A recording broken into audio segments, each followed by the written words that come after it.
ছায়ানন্দিনী ঢাকা বাংলাদেশের পক্ষ থেকে আমি তিথি আফরোজ এই সুন্দর সন্ধ্যায় এসেছি বাংলাদেশের দুজন গুণী লেখকদের সাথে গল্পে গল্পে তাদের জীবন কর্ম এবং সাহিত্য নিয়ে আলোচনা করব। আমার সাথে আছেন আজকে রুমা মোদক। উনি একেধারে লেখক, নাট্যকার এবং কবি। আমার সাথে আরো আছেন কবি জেসমিন মুন্নি। উনি একেধারে লেখক, উদ্যোক্তা এবং উনি সমাজসেবী। তো রুমাপা, আপনার কাছে আসছি প্রথমেই। আপনার লেখক জীবনের শুরুটা কেমন করে হয়েছিল এবং আপনার লেখক হয়ে ওঠার পিছনের গল্পগুলো আমাদের সাথে শেয়ার করতে পারেন? ধন্যবাদ তিথি। জায়ানন্দিনী আজকের এই অনুষ্ঠানে আমাকে আমন্ত্রণ জানানোর জন্য। লেখক হয়ে ওঠা, প্রথম প্রশ্নটা তোমার। লেখক হয়ে ওঠা আসলে তো পরিকল্পিত কিছু না যে লেখক হয়ে ওঠা, কিন্তু ছোটবেলা থেকে আমি পাঠক ছিলাম। ধরো পড়তে খুব ভালোবাসতাম, এবং সেটা অবশ্যই আউট বই, পাঠ্য বই না।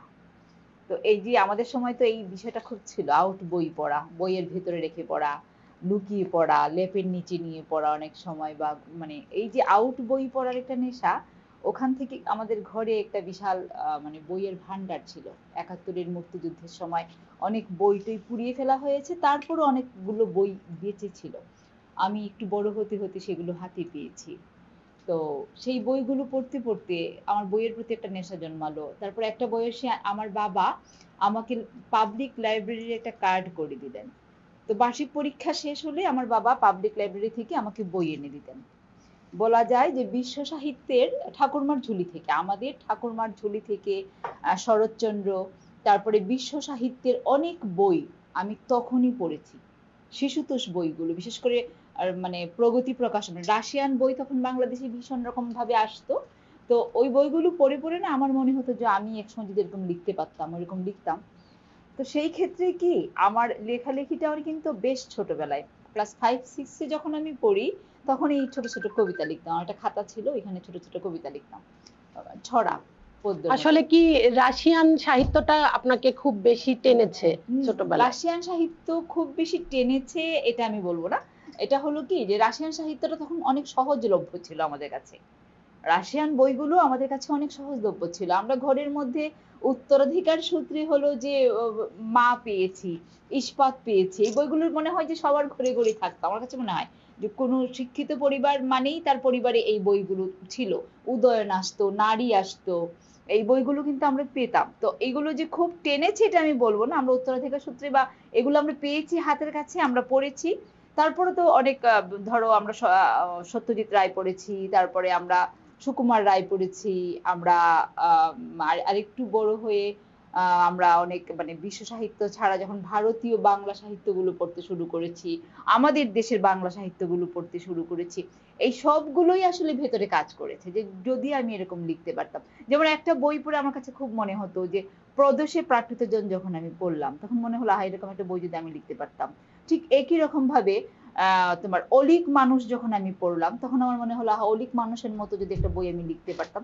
আরেকটা বইয়ের কথা আমি না বললে পারছি না, অলৌকিক জলযান, নীলকণ্ঠ পাখির খোঁজে। এই বইগুলো পড়লে, যখন আমি পড়েছি, স্কুলে পড়ি তখন, সত্যি কথা আমি অনেক মানে স্কুলে পড়াকালীন সময়ে অনেক ক্লাসিক সাহিত্য পড়ে ফেলেছি। তার মানে আপনার স্কুল লাইফটাই আপনার সমৃদ্ধ হয়েছেন। হ্যাঁ, একদম। মানে বলা যায় যে ওই বইগুলো পড়তে পড়তে মনে হতো যে অনেকের হয় না যে একটা কিছু দেখলে ইন্সপিরেশন আসে যে আমি যদি ওটার মতো হতে পারতাম। আমার ওইরকম মনে হতো যে এরকম একটা কিছু যদি আমি লিখতে পারতাম। ওই থেকেই লেখক হয়ে ওঠা আরকি। হ্যাঁ, তারপর আমি আবার আপনার কাছে আসবো রোমাপা। আমি মুন্নি আপাকে বলি যে আপনার যে সর্বপ্রথম লেখা ছাপলো সেটার পিছনের কাহিনীগুলো যদি বলতেন। ধন্যবাদ তিথি আফরোজ, এবং ধন্যবাদ জায়া আনন্দিনীকে আমাকে আমন্ত্রণ করার জন্য। তো আমি মনে করি যে লেখক হয়ে ওঠা বা প্রথম লেখা ছাপা হওয়ার অনুভূতিটাই অন্যরকম। আমি আমার পরিবারে ছোটবেলা থেকেই দেখেছি যে আসলে পরিবার থেকেই কিন্তু মানুষ এগুলো রপ্ত করে। আমার বাবা মা দুজনেই ছিল সংস্কৃতি মনা। তারা কবিতা পাঠ করতো, যেমন কবর কবিতাটা তো আমার মায়ের কণ্ঠ অসাধারণ লাগতো। তো সেই থেকে আমার ভিতরেও ওই ধরনের লেখা, তারপরে এবং আমার মায়ের ছোট্ট একটা লাইব্রেরি ছিল, আজকাল কিন্তু এগুলো দেখা যায় না। ড্রয়িং রুমে সুন্দর একটা ছোট লাইব্রেরি ছিল, ওখানে আমি ভ্রমণ সাহিত্য পড়ি, কত ছবি কত গান। আমার এই ধরনের লেখা, তারপরে আমার মায়ের কালেকশন অনেক ধরনের বই ছিল, এবং আমার মায়ের তখন কোনো বাধা ছিল না যে না এই ধরনের বই পড়তে পারবা না বা শিশুতোষটা পড়তে হবে। সব ধরনের সাহিত্যের স্বাদই আমি তখন উপভোগ করেছি। এবং প্রথম আমি যখন লেখা শুরু করেছি তখন আমি ক্লাস 8-এ পড়ি। তো আমি ভাবলাম যে আচ্ছা, আমি হুমায়ুন আহমেদ তখন খুব পড়তাম, তো বলে যে একটা লেখা শুরু করি। তো আমার প্রথম উপন্যাস ছিল, সেইটা এখনো কোথাও ছাপা হয়নি, কিন্তু এখন আমার কাছে সংগ্রহ আছে। কিন্তু ওই বয়সে আমি সাহস করেছিলাম যে একটা উপন্যাস লিখবো। হ্যাঁ, তারপরে যখন আমি বাংলা সাহিত্যে পড়া শুরু করলাম, আমি বাংলা সাহিত্যটা নিয়েছিলাম মূলত লেখালেখি করবার জন্যই, যে আমি লিখতে গেলে তো আমার পড়তে হবে, আমার জ্ঞান অর্জনটা করতে হবে। এবং তখন আমি চিটাগং ইউনিভার্সিটিতে ফার্স্ট ইয়ার পড়ি। তো সেই সময় আমি দুটো কবিতা লিখে আমি আমার একজন সহপাঠীকে দিলাম। তো বললাম যে দেখো কেমন হয়েছে। তো ও বললো যে ভালো, তবে কবিতাগুলো হয়েছে পুরুষের পয়েন্ট অফ ভিউ থেকে। তো আমি তখন একটা হোঁচট খেলাম যে কবিতার মধ্যে আবার পুরুষ আবার নারী আছে নাকি, আমি আমার অনুভূতিগুলি জানিয়েছি। যাই হোক, তারপরে আমি আমার দমে যায়নি, আমি লেখা শুরু করেছি, এবং প্রথম আমি আমার গল্প ছেপেছে আজাদিতে, চিটংয়ের পত্রিকা। তো তখন আমি খুবই আনন্দিত হয়েছিলাম, এবং ওই লেখাটা পুরোপুরি আমার পরিবারে মানে একটা উদযাপনের মতো করেছিল যে হ্যাঁ, আমার লেখা ছাপা হয়েছে। এবং আমি সেদিন এরকম একটা অনুভব করেছি যে আমি সেটা ভাষায় প্রকাশ করতে পারি। আসলে তাহলে আপনার প্রথম প্রকাশিত হয়েছে কবিতা, মানে আমি লিখেছি, কিন্তু কবিতা তখন প্রকাশ হয়নি, গল্প আমার পরে প্রকাশ হয়েছে। সাধারণত আমাদের বাংলাদেশে মা বাবারা যেটা করেন যে পাঠ্যপুস্তকের বাহিরের পড়াটা খুব বেশি অ্যালাউ করতেন না আগের সময়, যেটা আমরা দেখেছি। তো সেক্ষেত্রে আপনি স্বাধীনতা পেয়েছেন, যেটা বললেন যে আপনার মা আপনাকে পড়ার ক্ষেত্রে খুব স্বাধীনতা দিয়েছে, যেটা রুমা আপার ক্ষেত্রে হয়েছে। সেগুলো হচ্ছে যেমন ফাইনাল পরীক্ষাটা হয়ে যাওয়ার পরে আমাদের সময় বিনোদন তখন কি ছিল। আমাদের সময় তো এখন আমরা যেমন হাতের মুঠোয় মোবাইল পাচ্ছি, ইজিলি আমি একটা না পছন্দ হলেও আরেকটা যাচ্ছি, কিন্তু আমি যখন বেড়ে উঠেছি সেই সময়টা তো আমার একমাত্র বিনোদনের কেন্দ্র ছিল টেলিভিশন আর বই, এইগুলোই ছিল। তো তখন ফাইনাল পরীক্ষাটা শেষ হয়ে যাওয়া অফুরন্ত, তো আমাদের ছুটিটা যে থাকতো, আমরা অনেক সময় হয়তো দাদু বাড়ি নানু বাড়িতে যেতে পারতাম না, তখন আমরা সেই সময়টা কি কাজে ব্যবহার করেছি, আমরা তখন কি করেছি, বই পড়েছি, তাই না? সো এই জন্য হয়তো তখন বাবা মারা দেখেছে যে না, কিন্তু পড়াশোনা বাদ দিয়ে যখন বই পড়াটা কিন্তু অনেক টাফ ছিল। তো সেই ক্ষেত্রে আবার কিন্তু একটা বাবা মা যে তখন বারণটা করতো, সেটা তো আছে। তো হ্যাঁ, আমার মনে হয় বাবা মাদের এইটা নিয়ে বাচ্চাদের খুব বেশি বিরক্ত করা উচিত না, যে পাঠ্যপুস্তকের বাহিরে যদি শিশুরা আলাদা বই পড়ে তখন তার মেধাটা অনেক বেড়ে যায়। তিথি, এখানে একটু আমি মানে ওনার সাথে অ্যাড করি, সেটা হলো যে ধরো এখন আমরা যে সময়টাতে বাস করছি সেটা মুন্নি বলেছেন যে এখন আমরা হাতের মুঠোয় মোবাইল পাচ্ছি। শুধু মোবাইল কেন, এই যে কয়টা দিন একটা অস্থির পরিবেশ গেল না, আমরা কিন্তু মানে খবরে এডিক্টেড হয়ে গেছিলাম না ইদানিং। এর আগে আমার মনে পড়ে না যে শেষ কবে আমি টিভি দেখেছি। হ্যাঁ, তারপরে আমার কিন্তু এখন কিন্তু আমাদের কাছে অনেকগুলো অপশন। আমার টিভি ভালো লাগছে না, আমি একটা ওটিটি প্ল্যাটফর্মে চলে যাব, ওটিটি প্ল্যাটফর্ম ভালো লাগছে না, আমি মোবাইলে চলে আসব। আমাদের সময় কিন্তু ওই বই পড়া আর তারপরে বিটিভি, এবং বিটিভিতেও ছিল কি একটা নির্দিষ্ট সময়, বিকেল 5টায় শুরু হতো, তারপর রাত 12টায় শেষ হয়ে যেত, এবং সারাক্ষণই তো কোনো আমাদের দেখার মতো অনুষ্ঠান থাকতো না। হয়তো আলোচনা থাকতো, হয়তো কোনো ডকুমেন্টারি থাকতো, হয়তো 1 ঘন্টার একটা নাটক, হয়তো বা সপ্তাহে একদিন বা 15 দিনে একদিন একটা অথবা একটা মানে গানের অনুষ্ঠান, একটা ম্যাগাজিন অনুষ্ঠান বলতো তখন। এইটাই ছিল আমাদের বিনোদন। তো দিনে মানে সারাদিনে হয়তো 1 ঘন্টা, খুব বেশি হলে 1 ঘন্টা, এর বেশি তো আমরা বিনোদন মানে মিডিয়া থেকে পেতাম না। তখন আমাদের কিন্তু এই বই পড়াটা একটা বিনোদনের মতোই ছিল শুধু যে, এবং আমাদের কাছে এই বিনোদনটা হয়ে উঠেছিল নেশা। আমরা এখন আমাদের বাচ্চাদেরকে ধরো পড়ার জন্য ইনসিস্ট করি, তোমাকে বই পড়ো, তোমাকে পড়তে হবে, কিনে নিয়ে আসি বাইরের বই, আউট বই, তোমাকে পড়তে হবে, তুমি এই বইটা পড়ে আমাকে বলবা যে বইটার মধ্যে কি আছে। আমি যা করি আমার বাচ্চাদের ক্ষেত্রে, বই কিনে দিয়েই পড়তে হবে। এবং আমি খুবই এখন মানে আমি প্লিজড যে আমার বাচ্চারা বই পড়তে শিখে গেছে, ওরা এখন বই পড়ে। কিন্তু আমরা আমার চোখে দেখা একটা জেনারেশন বই পড়ে না, আমার চোখে দেখা জেনারেশন বই পড়ে না।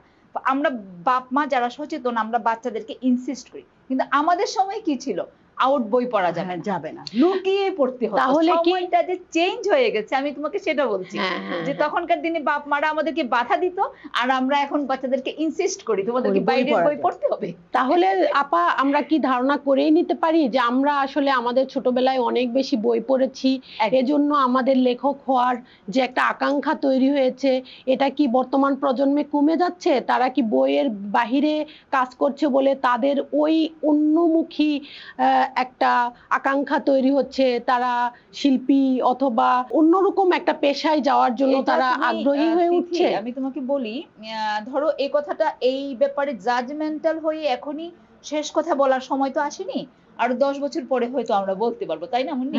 তো আমার কাছে যেটা মনে হয়, তুমি কিন্তু একটুখানি দেখো আমাদের চারপাশটা, কয়জন তুমি একটা জেনারেশন এখন যারা আছে প্রজন্ম, তাদেরকে জিজ্ঞেস করবা কয়জন লেখক হতে চায়, কয়জন ইউটিউবার হতে চায়, ভাইরাল হতে চায়। তাহলে এখনকার প্রজন্মের বেশিরভাগ ছেলে মেয়েদের মাথায় ঢুকে গেছে খুবই অল্প পরিশ্রমে তারা কি করে ভাইরাল হবে, বিখ্যাত হবে।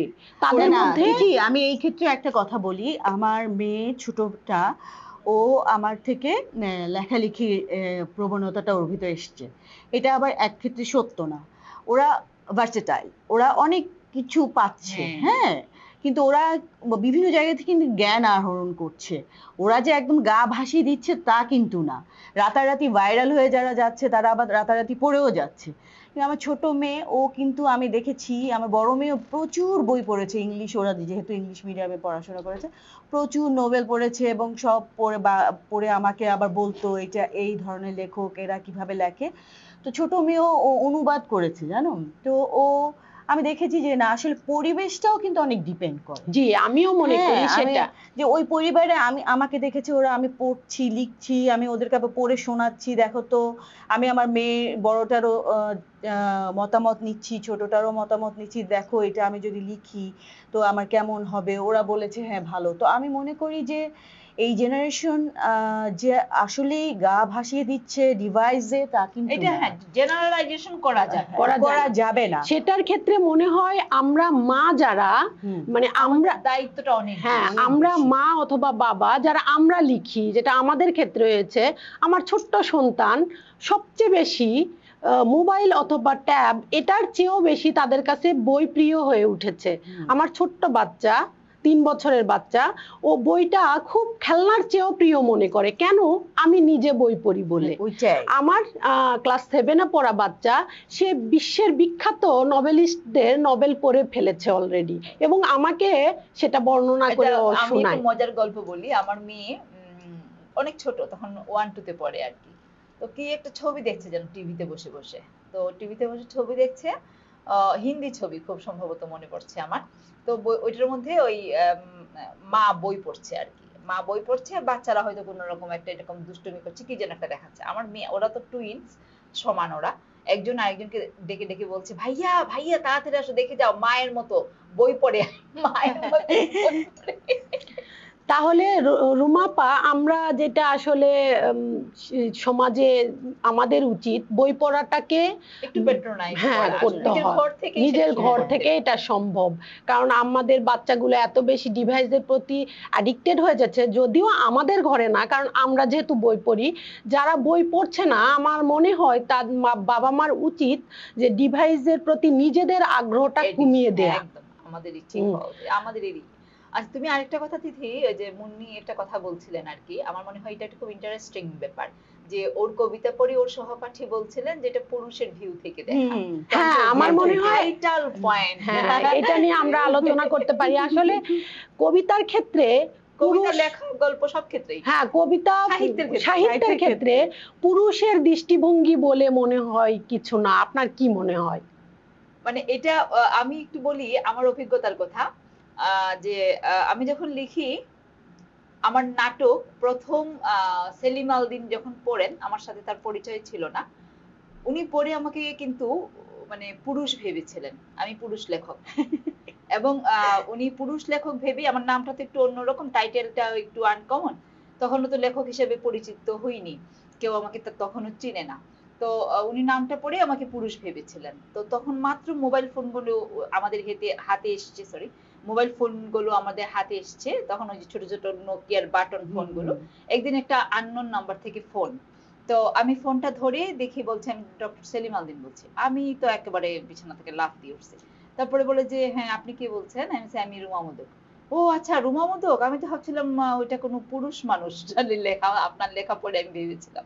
উনি কোত্থেকে আমার নাম্বার কালেকশন করেছেন, করে আমাকে ফোন দিয়ে, যাই হোক উনি মানে আমার লেখা নিয়ে খুব উচ্ছ্বসিত প্রশংসা করছিলেন। কিন্তু এই যে লেখা পড়ে ভাবা যে তিনি পুরুষ কি নারী, একটা সময় ছিল কি যে নারীদের পাতা নামে একটা আলাদা পাতা থাকতো, এবং নারীরা শুধু ওখানেই লিখবে। এবং এখন তুমি আরেকটা জিনিস খেয়াল করবে, আমি আরেকটু বলি যে আমি তো মফস্বলে থেকেছি অনেকগুলো বছর। মফস্বলে থেকে আমি সাহিত্য চর্চা করেছি, নাট্য চর্চা করেছি, এবং এই যে আমার পরিচিতিটা তৈরি হয়েছে, আমার কিন্তু ঢাকার বাইরে থেকেই পরিচিত, মানে আমার এই পরিচিতিটা তৈরি হয়েছে। তো দুটো বিষয় আমি খেয়াল করি, যে আমার লেখা পড়ে যখন কেউ বলে যে আপনার লেখাটা মনেই হয় না কোনো নারী লিখেছে। আবার একটা কথা বলে, আমার নাটক যখন ঢাকায় হয়, যখন অনেক বড় বড় বাঘা মানে বাংলাদেশের নাট্যজনেরা দেখতে আসেন, দেখে বলেন যে মনেই হয় না এটা মফস্বলের নাটক। আমি তখন একটা প্রশ্ন ওদেরকে করি, আপনি কি প্রশংসা করলেন না বদনাম করলেন? বোঝা যায় না। আসল কথা এইটা কোন ধরনের জাজমেন্ট, যে আমার লেখা পড়ে বোঝা যাচ্ছে না এটা নারীর লেখা, আমার নাটক দেখে বোঝা যাচ্ছে না এটা মফস্বলের নাটক। হোয়াট ইজ দিস, মানে এটা কি?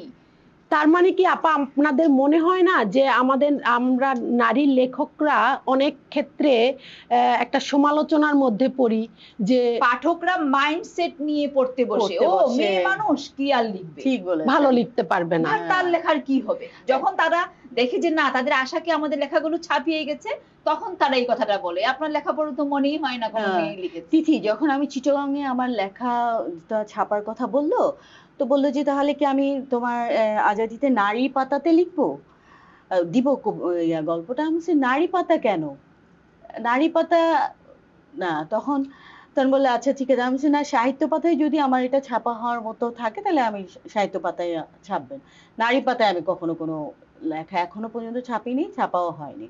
তো এই যে আমাদের উনি বলেছে যে মাইন্ড সেট আপ হয়ে যায় যে নারী, ওই যে নারীদের আগে বেগম ছিল, তারপরে নারীদের আলাদা একটা পাতা ছিল, আমার শাশুড়িরা দেখতাম ওইখানে লেখা ছাপাবার জন্য তারা, আমার মারা তারা বেগম রাখতো, ওখানে নারীদের দুঃখের কাহিনী এইসবগুলো বর্ণনা করা হতো, যে তারা ওই ধরনের জিনিসগুলো তো মনে করতো যে নারী মানেই তার ওই যে দুঃখ, আমরা সারা জীবন বয়ে নিয়ে এসেছি ওগুলোই প্রকাশ করব।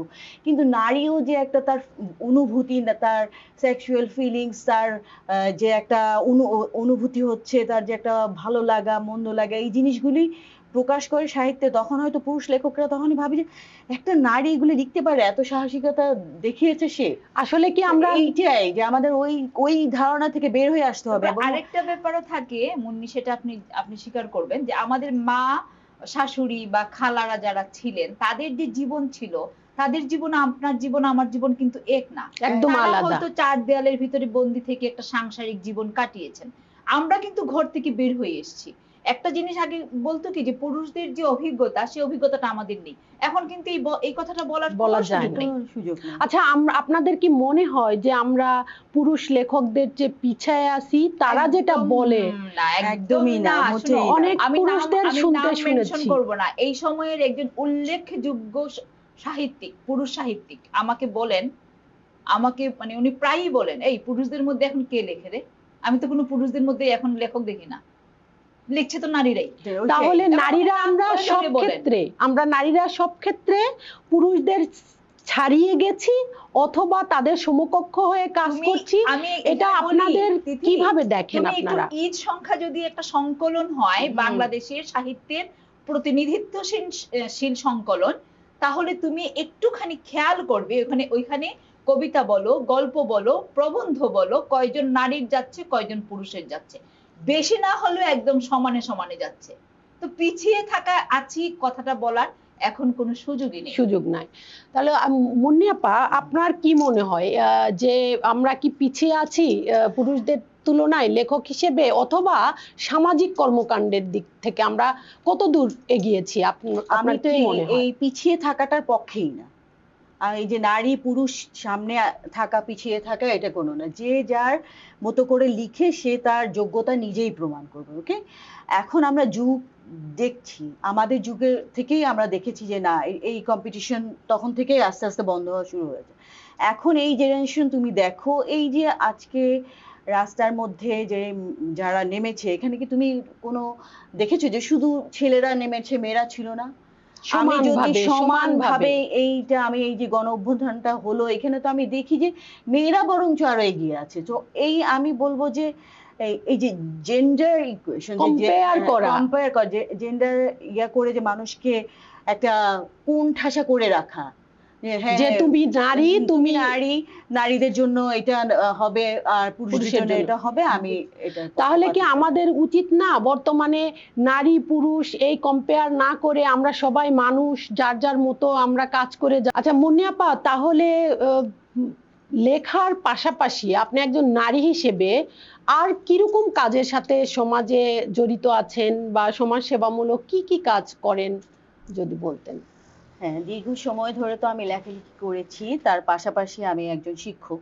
আমি 20 বছর শিক্ষকতা করেছি, ইংলিশ মিডিয়াম স্কুলে বাংলা পড়িয়েছি। তারপরে আমি বিভিন্ন সমাজসেবামূলক কাজ করি। আমার শ্বশুরের প্রতিষ্ঠিত একটা স্কুল আছে, আমার বাবার প্রতিষ্ঠিত একটা স্কুল আছে, আমি ওই স্কুলে একদম জড়িত। এবং আমি এটা চাঁদপুরে, আমি প্রায় ওখানে যাই। এবং আমার MM নুরুল হক ফাউন্ডেশন নামে একটা ফাউন্ডেশন আছে, সেখানে আমি দুস্থ মানুষদেরকে অনেক সেবা করে থাকি। এবং আমি নারীদের নিয়ে বিশেষ করে কাজ করি, যেমন আমি জন্টা ক্লাব নামে একটা ক্লাব আছে, ওটার সাথে আমি একদম জড়িত, আমি এবার সেক্রেটারি হয়েছে।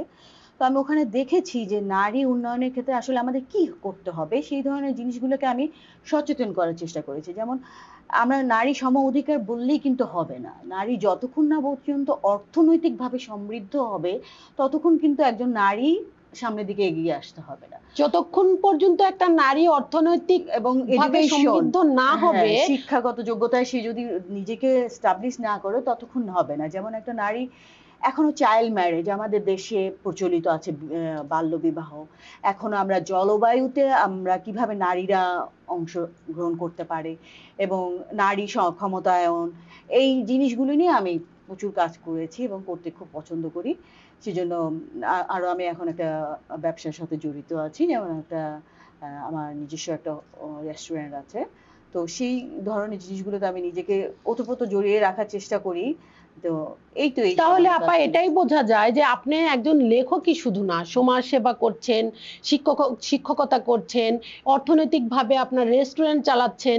তো নারীরা কোনোভাবেই পিছিয়ে না, সেটা আমরা আপনার এই কথোপকথন থেকে বুঝতে পারি। স্কুলে আমি এই স্কুলগুলি দেওয়া হয়েছিল, আমার বাবা, আমার শ্বশুর, এদের আমি দেখেছি, এদের এদের থিঙ্কিংটা আমার এত ভালো লেগেছে। তারা চেয়েছে কি, তারা ইজিলি তো এইসব তারা যে সম্পদ করেছিল সেগুলো দিয়ে তারা হয়তো অন্য কিছু করতে পারতো, কিন্তু তারা কি করেছে, ওই এলাকাকে উন্নয়ন করার চেষ্টা করেছে। যেমন আমার নাজিরপুরে, পিরোজপুর আমার বাড়ি, ওখানে আমার বাবা স্কুল দিয়েছে, আর চাঁদপুরে আমার শ্বশুর। এবং সারা জীবন তারা যা আর্ন করেছে স্কুল করেছে। এবং কেন এই স্কুলটা করেছে, একমাত্র মেয়েদেরকে যেন স্কুলগামী হতে হয়। কারণ আমাদের চাঁদপুরে যে স্কুলটা আছে ওখানে আশেপাশে কোনো মেয়েদের স্কুল ছিল না। তো এইটা জিনিসটা দেখে উনি কি করেছে, ওই এলাকায় একটা স্কুল করেছে যেন আমার বাড়ির মেয়েরা অন্তত শিক্ষিত হতে পারে। যখনই একটা মেয়ে শিক্ষিত হয়ে যাবে তখনই তো আমাদের এই জিনিসটা সমান হয়ে যাবে, সে জানবে। তো এই জন্যই, এবং আমিও খুব এনজয় করি এই বাচ্চাদের নিয়ে কাজ করতে। তো এবার রুমা আপাকে বলবো, আপনার লেখালেখি, কবিতা, গল্প, এটার পাশাপাশি আপনি যে নাটক লিখেন, আপনি মনে হয় অভিনয়ও করেন, যেটা থিয়েটার করেন, আপনার একটা থিয়েটার গ্রুপ আছে, এটা তো আপনার সংস্কৃতির একটা বিশাল সংস্কৃতি বিকাশের একটা বিশাল বিষয়, যেটা আমাদের বাংলাদেশ সমাজকে উন্নত করার জন্য সংস্কৃতির অবদান তো সবার আগে। এই বিষয়ে আপনার কাছে জানতে চাচ্ছি। হ্যাঁ তিথি, সেটা আমি বলছিলাম আর কি, যে আমরা যে আলোচনাটাই ছিলাম একটু আগে করছিলাম আর কি, যে আমরা কোনোভাবেই পুরুষ থেকে পিছিয়ে নই, আমরা বলছি। কিন্তু ধরো এই যে আমার লেখালেখি বলো, আমিও শিক্ষকতা পেশায় ছিলাম, মানে এখনো আছি। তারপরে ধরো আমার থিয়েটার করা, আমার নাটক লেখা, একজন পুরুষ হিসেবে তার জন্য যতটা সহজ, একজন নারীর জন্য ঠিক ততটা সহজ না। মানে আমি- আমাদের সীমাবদ্ধতা অনেক। হ্যাঁ, আমি মানে ইচ্ছে করলেই তো অস্বীকার করতে পারি না যে আমি নারী। ইচ্ছা করলেই আমি আমার জেন্ডার আইডেন্টিফিকেশন যেমন আমি অস্বীকার করতে পারি না, ঠিক একইভাবে প্রকৃতি প্রদত্ত কিছু দায়িত্ব আমার উপর অর্পিত আছে। আমাকে সন্তান ধারণ করতে হয়, সেই সন্তান লালন পালন করতে হয়, এবং এই সন্তান কেন্দ্রিক আমার যে সাংসারিক দায়িত্ব, আমার যে বৈষয়িক দায়িত্ব, ওইগুলো কিন্তু আমাকে পালন করতে হয়। আমরা কিন্তু এখনো সেই মূল্যবোধ থেকে বের হতে পারিনি, যেটা ওয়েস্টার্ন মেয়েরা হয়তো বা পেরেছে। কতটুকু পেরেছে আমি ঠিক ওদের ভেতরের গভীরে গেলে সেটা জানা যাবে। ওদের রাষ্ট্র ব্যবস্থাও কিন্তু অনেক ক্ষেত্রে সন্তানের দায়িত্ব নেয়, কিন্তু আমাদের সিস্টেমটা ওরকম না। একদম 100-র উপরে 200 দায়িত্ব আমাদের উপরে থাকে।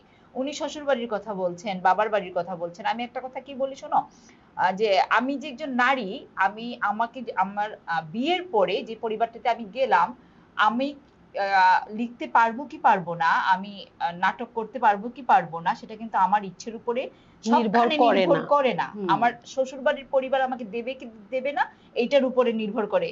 এবং এখানে আরো ব্যাপার থাকে যে, মানে এটা অনেকটা মনে হয় যে তারা যদি দয়া করে আমাকে অনুমতি দেন, করতে দেন, হয়তো আমি করব। আর যদি তাদের দয়ার উপরে আমি নির্ভরশীল না হই, সেক্ষেত্রে আমাকে সংসারটা ছেড়ে আসতে হবে। এই আমাদের এই বাংলা সাহিত্যের একজন প্রখ্যাত সাহিত্যিক একদিন বলেছেন যে, পাশ্চাত্যের নাকি এখন বলা হয় যে একজন নারীর সফলতার পিছনের মানে ইয়েটা কি, নারীর সফলতার পিছনে ডিভোর্স, বিয়ে না, ডিভোর্স হলো একজন নারী সফল হওয়ার মানে হ্যাঁ, এইটা যে ডিভোর্স হইলে সেই নারীটা বাধা থেকে এবং সে ভালো করে সমাজে। আমাদের মতো নারীরা কি করি, আমরা হলো কম্প্রোমাইজ করি। কাজেই আমাদের যে এই পর্যন্ত আসা একজন পুরুষের থেকে অনেক বেশি কঠিন। আমি একদিন আনোয়ারা সৈয়দ হকের সঙ্গে বিভিন্ন সেমিনারে বা আমরা মানে একটা দীর্ঘ সময় থাকার সুযোগ হয়েছিল। শান্তিনিকেতনে আমরা একটা ওয়ার্কশপে গিয়েছিলাম, তো শামসুল হক এবং আনোয়ারা সৈয়দ হক দুজনেই ছিলেন। তো ওখানে ওনার সঙ্গে বসে আমরা অনেক গল্প করতাম। তো ওই কথাগুলো তখন আমার মনে হতো যে শামসুল হক লিখছেন, উনি পাশে নিয়ে চা রেখে আসছেন। হ্যাঁ, তো উনি খাননি, কতক্ষণ পরে আবার তোমার চা দিয়ে গেলাম, তুমি দেখলে না, ও হো দেখি নাই, তুমি কখন দিয়ে গেছো বলতে পারি না, একটু আবার একটু গরম করে দাও। তো চা এনে দেওয়ার পরে সৈয়দ হক বলছেন, তুমি কি করে বুঝলে আমার এখন চা লাগবে? আচ্ছা, আমাদের নারীদের কি এরকম অভিজ্ঞতা আছে যে আমরা লিখছি, আমার হাজবেন্ড এসে বলছেন যে তুমি এক কাপ চা খাও? না, নারী একটু 12 আনার উপরে 16 আনা দায়িত্ব পালন করে তারপরে আমাদের আমাদের একই সাথে সন্তান পালন করতে হয়, আমাদের একই সাথে অর্থনৈতিক সমৃদ্ধি আনতে হয়, আমাদের মানে শরীর আত্মনির্ভরশীল হতে হয়, এবং আমাদের শাশুড়ি ননদ দেবর বিভিন্ন রকম কার্যকলাপ কমপ্লিট করে আমরা ঘরের বাইরে যেতে পারবো কি পারবো না তাদের কাছ থেকে অনুমতি নিয়ে তাদেরকে খুশি করে সবকিছু মেনটেন করে আমাদের লেখার টেবিলে যেতে হয়। আমি একটা ইন্টারেস্টিং গল্প বলি। যখন আমি লেখালেখি শুরু করেছি, তখন আমার শাশুড়ি শুনতে পেলো যে আমি লেখালেখি করি। তো আমার শাশুড়ি বলছে, মেয়ে তো লেখালেখি করে, নিশ্চয়ই মেয়ে রাত জাগবে, তখন তাইলে তার পরের দিন সে সংসার করবে কিভাবে? এই ধরনের পরিস্থিতির শিকার কিন্তু আমরা হয়েছি। কিন্তু সব ক্ষেত্রে আমি দেখেছি যে সব ক্ষেত্রে কিন্তু সমান না। কিছু কিছু পুরুষ বা হাজবেন্ডরা ভালো থাকে, যেমন আমার হাজবেন্ড। বরং আমি ইদানিং একটু লেখালেখি যখন একটু কমিয়ে দিয়েছি, ও বলছে যে তোমাকে মনে হয় ইদানিং একটু ল্যাপটপের সামনে কম বসতে দেখি, তুমি তো ইদানিং একটু গল্প কম লিখছো। তো ব্যতিক্রম কিন্তু থাকে, তাই না? ব্যতিক্রম থাকে। কিছু শাশুড়ি হয়তো পক্ষ না দিলেও কিন্তু হাজবেন্ডরা অনেক সময় পক্ষ দিচ্ছে, আবার সন্তানরাও যে আসলে একজন সফল পুরুষের পেছনে যখন একজন নারী থাকে, ওরকমই একজন সফল নারীর পিছনেও পুরুষ থাকে। কখনো নারীদের ক্ষেত্রে পুরুষরা থাকে না ওভাবে, অনেক যুদ্ধ করে এগিয়ে যেতে হয়। তো যা হোক, আমরা তো অনেক সামাজিক বিষয় নিয়ে আলোচনা করলাম।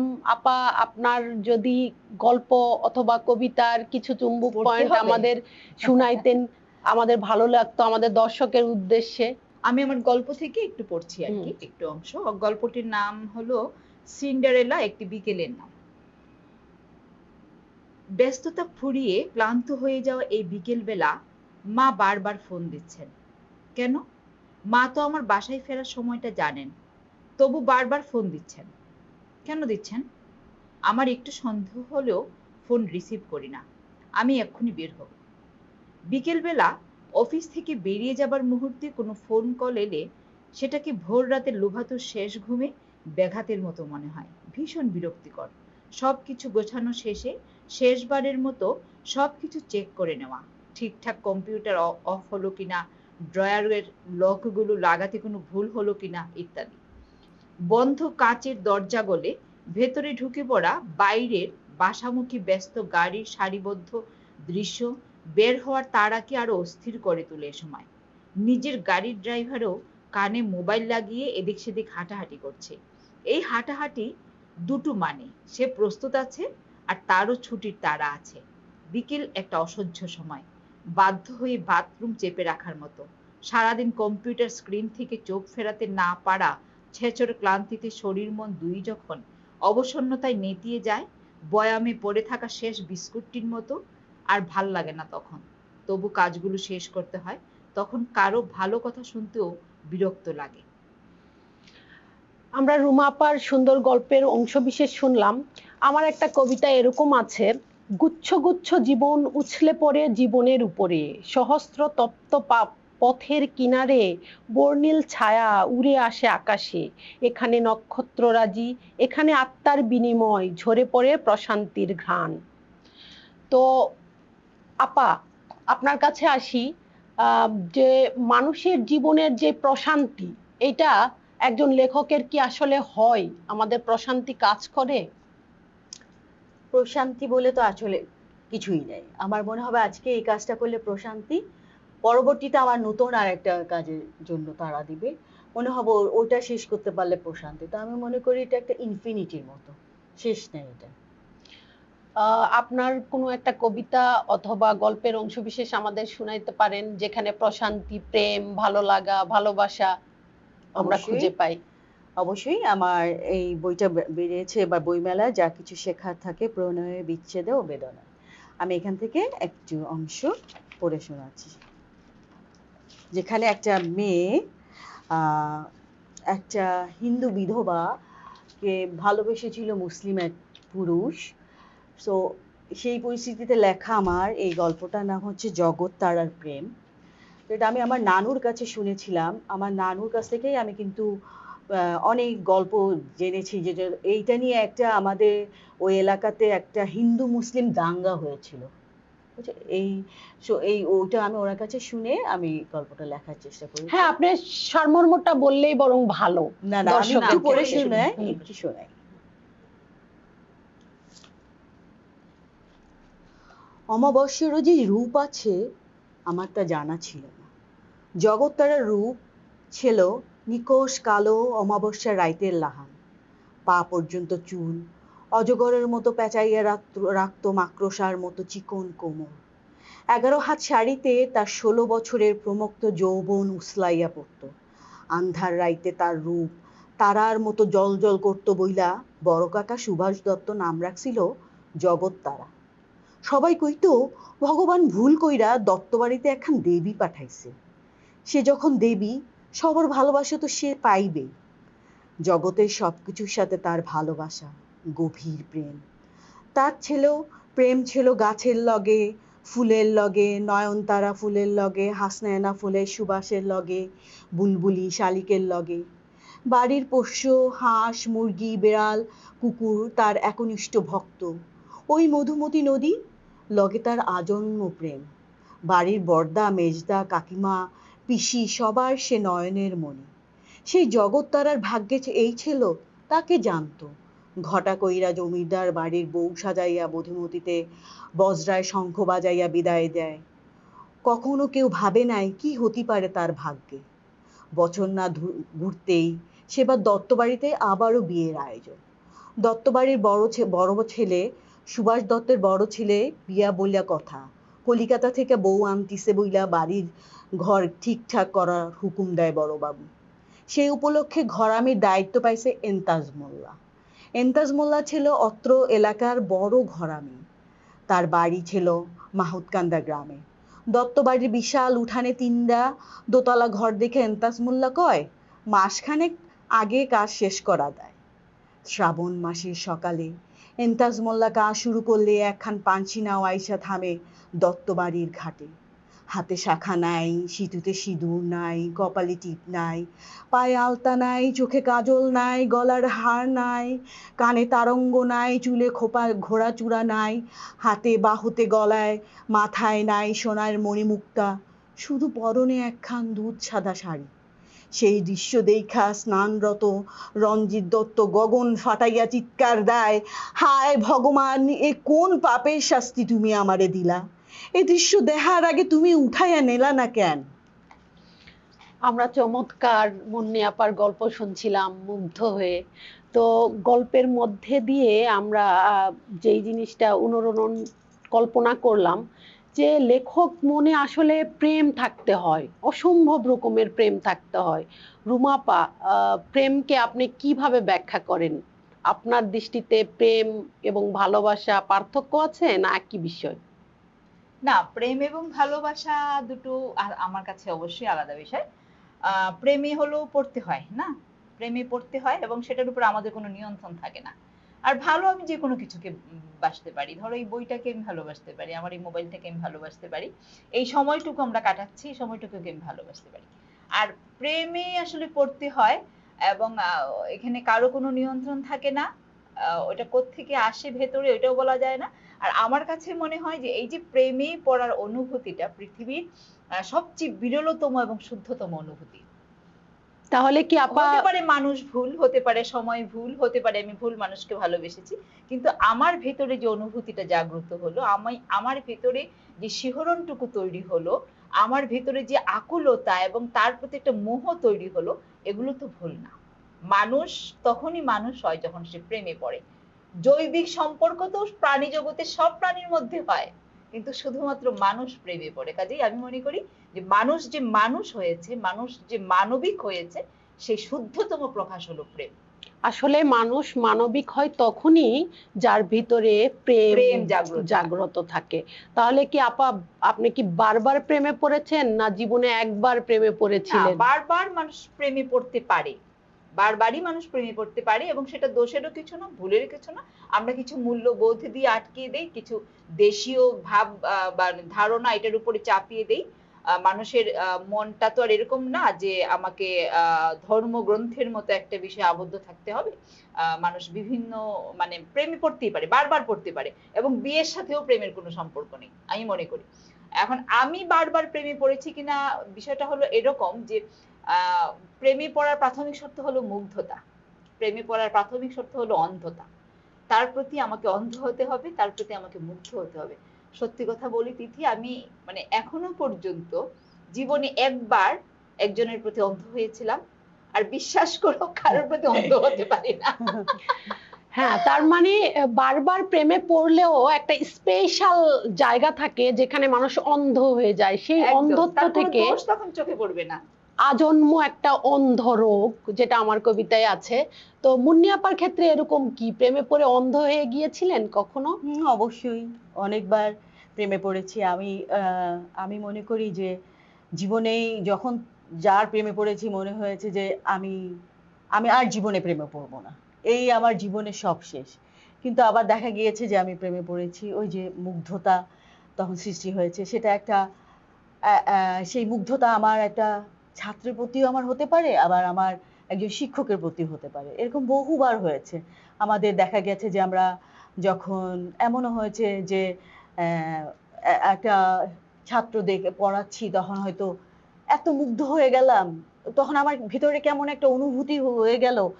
এখন অনেকেই শুনলে বলবেন যে ও তো পেডোফাইল বা এরকম ধরনের, আমরা বলতে পারি যে এই ধরনের রোগে আমরা অসুস্থ। কিন্তু আমি মনে করি যে না, প্রেম আসলে ওরকমই একটা জিনিস যেটা নাকি কোনো বয়স বা কোনো সীমারেখা ওটার ভিতরে থাকে না। আসলে আমরা বারবার প্রেমে পড়ব, আমাদের প্রেম হবে শাশ্বত, আমাদের পৃথিবী হবে একটা মানুষের প্রতি বারবার প্রেমে পড়ার মতো, আমরা একটা পৃথিবীর প্রেমে বারবার পড়ব, আর আমাদের প্রেমে আমাদের পৃথিবী সুন্দর হোক, স্বর্গীয় হোক, এই আকাঙ্ক্ষা ব্যক্ত করে আজকে আমাদের দর্শক জায়া নন্দিনীর দর্শকদের কাছ থেকে বিদায় নিচ্ছি। আমরা আবার অন্য কোনো দিন অন্য কোনো গল্পে গল্পে আমরা অন্য কোনো লেখক, অন্য কোনো নারীদেরকে নিয়ে আমরা বসবো, ভালোবাসার গল্প শুনবো। ধন্যবাদ সবাইকে।